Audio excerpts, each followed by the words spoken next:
মূল্যস্ফীতির দুটো দিক আছে। একটা হচ্ছে আমাদের যেটুকু সেন্ট্রাল ব্যাংক করতে পারে, সেন্ট্রাল ব্যাংকের কাজটাকে আমরা করবো। এখন সাপ্লাই সাইডে তো আমরা কিছু করতে পারবো না। এখন চালের উৎপাদন কি হবে, আমাদের এখন বন্যা হয়ে গেল, বন্যার কি ক্ষতি হলো, সেটার ফলে একটা ইম্প্যাক্ট আসবে। হ্যাঁ, সেখানে আমাদের একটা রোল থাকবে যে কিভাবে আমরা আমদানিকে সাপোর্ট করতে পারি, চালের আমদানি যদি দরকার হয় সেগুলো আমরা দেখব। কিন্তু সাপ্লাই শকটা তো আসবেই, এবং সাপ্লাই শক আমরা ভিজিবলি এখন দেখতে পাচ্ছি।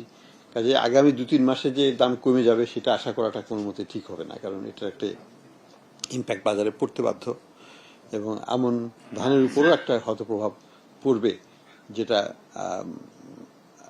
আমাদেরকে ধরে নিতে হবে যেটা এটা সুখবর না। তারপরেও আমরা আশা করব যে আমাদের মনিটারি টাইটনিং, এবং আমরা অলরেডি রিলেটিভলি সাকসেসফুল বলবো, রিলেটিভলি ফর নাও এক্সচেঞ্জেরটাকে স্টেবল মোটামুটি রাখা হচ্ছে।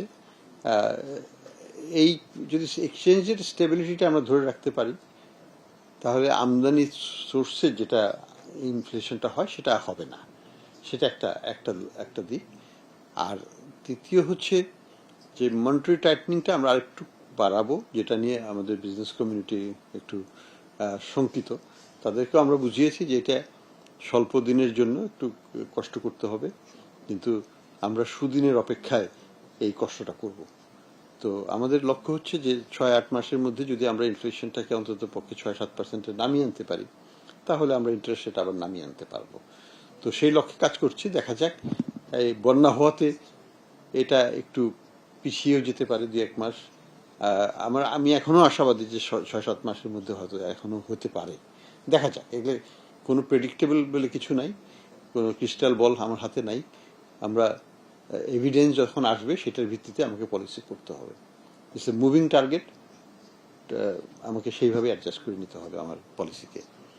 তো এটা একটা জিনিস। আর রিজার্ভ ম্যানেজমেন্টের দিক থেকে আমাদের বক্তব্য এখন হচ্ছে যে আমরা বর্তমানে ট্রাইং আওয়ার বেস্ট, আমাদের রিজার্ভ আর আমরা বিক্রি করছি না, একটাও না, $1 না।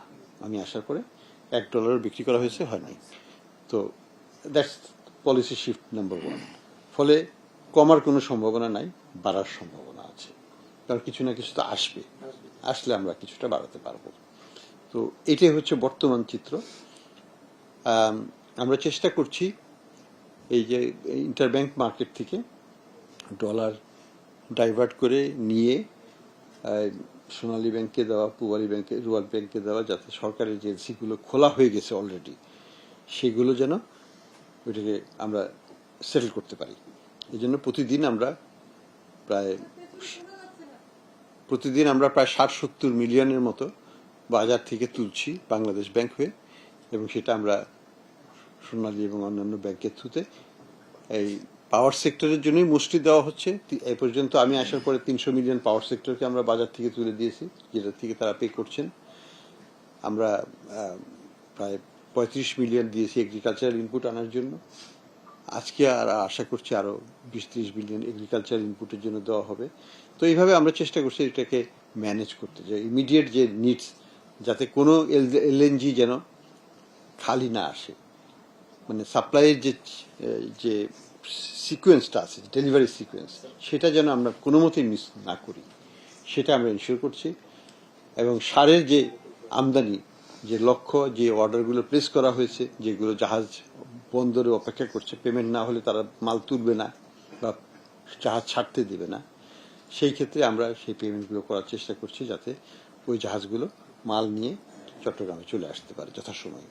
তো আমাদের লক্ষ্য হচ্ছে যে রিজার্ভটাকে না কমিয়ে বাজারের ইন্টারব্যাংক মার্কেটকেই ব্যবহার করে এক্সচেঞ্জেরটাকে স্টেবল রেখে অনেকগুলো অবজেক্টিভ, সরকারকে সহায়তা করা, যাতে সরকার দেশের জন্য এই এগ্রিকালচারাল ইনপুটের যে বিশাল চাহিদা আছে সামনে, এইখান থেকে বিটুইন নাও অ্যান্ড বোরো আগ পর্যন্ত আমাদের প্রায় 60 লক্ষ মেট্রিক টন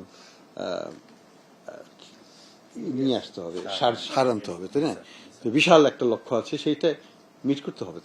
তো সেই দিকে কাজ করতে হবে। আমদানি ব্যয় যদি এক্সচেঞ্জের ফিক্স থাকে, এক্সচেঞ্জের যদি স্টেবল থাকে, তাহলে আমদানি ব্যয় বাড়ার কোনো কারণ নাই। এই কারণে যে বিশ্ববাজারে তেলের পরিস্থিতি কিন্তু ভালো, দাম কিন্তু আর বাড়ে নাই, ওই 79 থেকে 85-86 এর মধ্যে ঘোরাঘুরি করছে। পেট্রোল এবং আপনার দাম কমার একটা সম্ভাবনা আছে। হ্যাঁ, যাই হোক, আমি কমার কথা নাই বললাম, আমি বাড়ার নিয়ে আমি চিন্তিত। বাড়ার সম্ভাবনা খুব কম। 2 নম্বর হচ্ছে গমের দাম অনেক কমেছে, অন্যান্য ভোগ্য পণ্যের দাম, সয়াবিনের দাম অনেক কমেছে, চালের দামটা কমে নাই। কিন্তু কিন্তু আউটলুক হচ্ছে যে এই মনসুন সিজনে রেকর্ড চাল হবে, ইন্ডিয়াতেও হবে, ভিয়েতনামেও হবে, থাইল্যান্ডেও হবে। বাংলাদেশে কি হবে আমি জানি না, কারণ চালের দামটা একটু কমে আসার সম্ভাবনা আছে আগামীতে, এখন নয়, এখন চালের দাম চড়া। তো আমরা আশাবাদী যে এইগুলো আমাদের বাজারকেও হয়তো পজিটিভলি ইমপ্রুভ করবে, এবং যে বন্যাটা হয়েছে, if you look at it, এটা কিন্তু মানে অত বেশি ক্ষতি হয়তো করবে না চালের জন্য, কারণ চালের এখন বড় ধান সে উঠে গেছে, সুনামগঞ্জ, সিলেট অঞ্চল ওগুলো কিছু নাই, সব খালি মাঠ। তো যেটা হচ্ছে রিপ্ল্যান্ট করতে হবে কিছু কিছু জায়গায়, সেখানে সরকারকে সহায়তা দিতে হবে রিপ্ল্যান্টেশনের জন্য। সেখানে আমি মনে করি যে সরকারের হস্তক্ষেপ থাকা দরকার, কিন্তু it is not as devastating as, মানে ফিজিক্যাল যে ক্ষতিটা হয়েছে, বাড়িঘরের যে ক্ষতি হয়েছে, সেটা ধানের ক্ষতির চাইতে বেশি হয়েছে।